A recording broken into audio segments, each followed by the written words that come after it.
আজকে আমি আপনাদের দেখাবো আমরা যেই 2030 আইসি বা 2050 আইসি যে আমরা ব্যবহার করি অনেক সময় খারাপ হয়ে যায়। একদম খারাপ হয়ে গেছে কিনা সেটা বোঝার জন্য আমাদের সার্কিট বানাবো, যাতে এই আইসিগুলো আলাদা করে চেঞ্জ করে দেখতে পারবেন যে এই আইসিগুলো খারাপ হয়েছে কিনা, সত্যিকারেই এটা খারাপ হয়েছে কিনা। তার জন্য কিন্তু এটা আমরা ডুয়েল সাপ্লাইড সার্কিট বানাবো, নাহলে কিন্তু ঠিকঠাক বোঝা যায় না। তার কারণ কিছু কিছু আইসি আছে যেগুলো গরম হওয়ার পরে কিন্তু সমস্যা দেখা দেয়, তো সেইগুলোর জন্যই কিন্তু মেন এই ভিডিওটা তৈরি করা। এমনি খারাপ হয়ে গেছে বা নষ্ট হয়ে গেছে দেখলে বোঝা যায় যে আইসিটা খারাপ হয়ে গেছে, কিন্তু কিছু কিছু আইসি আছে যেগুলো এমনি কিন্তু মিটার রিডিং কিন্তু আপনাকে ঠিকঠাকই দেবে। আপনি দেখুন মিটার রিডিং কিন্তু ঠিকঠাকই দিচ্ছে, কিন্তু যখনই এই আইসিটা গরম হচ্ছে তখনই কিন্তু এর সমস্যাগুলো দেখা দেয়। এরকম বোর্ড নিয়ে নেব, আর এরকম কানেক্টারের জন্য তামার যে তার আছে একটু মোটা ধরনের, তো সেই তারগুলো আমরা 5টা পিন যেরকম আছে সেরকম 5টা পিনে কিন্তু এরকম কানেক্ট করে নেব। 5টাই এরকম মোটা তার আমি কানেক্ট করে নিয়েছি। তো আমি এটা একটা বানিয়ে নিয়েছি, দেখুন এখানে ভলিউম কন্ট্রোলও বসিয়েছি, তাতে সুবিধা হবে। আর এখানে ভলিউমের একটা সাপোর্টিং দিয়ে দিয়েছি যাতে এটা না নড়ে নষ্ট হয়ে যায়।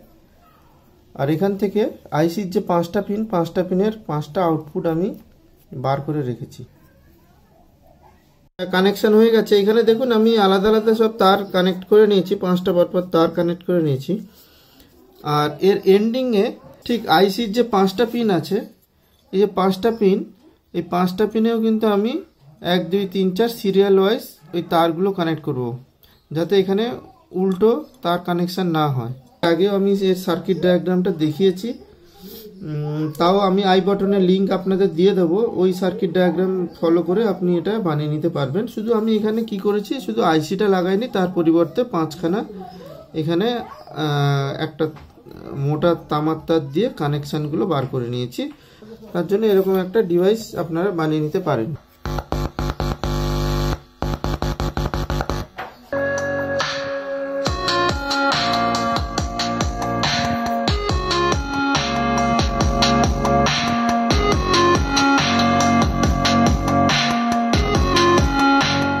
একটার পর একটা আপনারা এরকম আইসিগুলো টেস্ট করে নিতে পারবেন যে আইসিটা ঠিকঠাক কাজ করছে কিনা। এটা অনেকক্ষণ চালানোর পরেই বোঝা যাবে যে এটার পারফরমেন্সটা ঠিকঠাক আছে নাকি। পজিটিভটা এই ইয়েতে থাকবে বেসে, দেখুন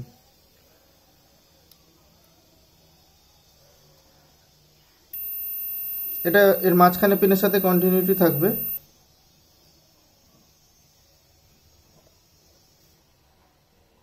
আইসিটা ঠিক আছে, আমি মিটারে মাপলাম।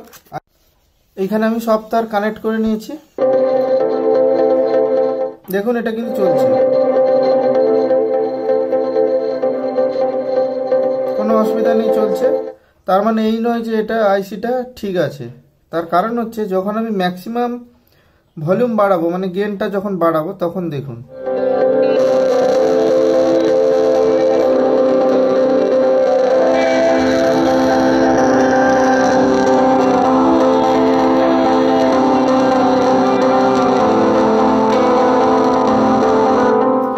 একটা চারচাড় করে আওয়াজ হচ্ছে।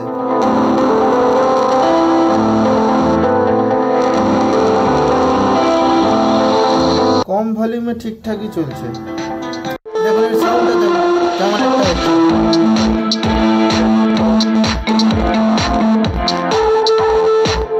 এই আইসিগুলোর এরকমই সমস্যা যে কিছু কিছু এমন ফল্ট হবে আপনি নিজে বুঝতে পারবেন না যে আইসি থেকে হচ্ছে কিনা। তো এটা বানানোর ফলে আমার এই সুবিধাটা হয়েছে, আমি আইসিগুলো ঠিকঠাক টেস্ট করে নিতে পারছি, আর কিছুই না।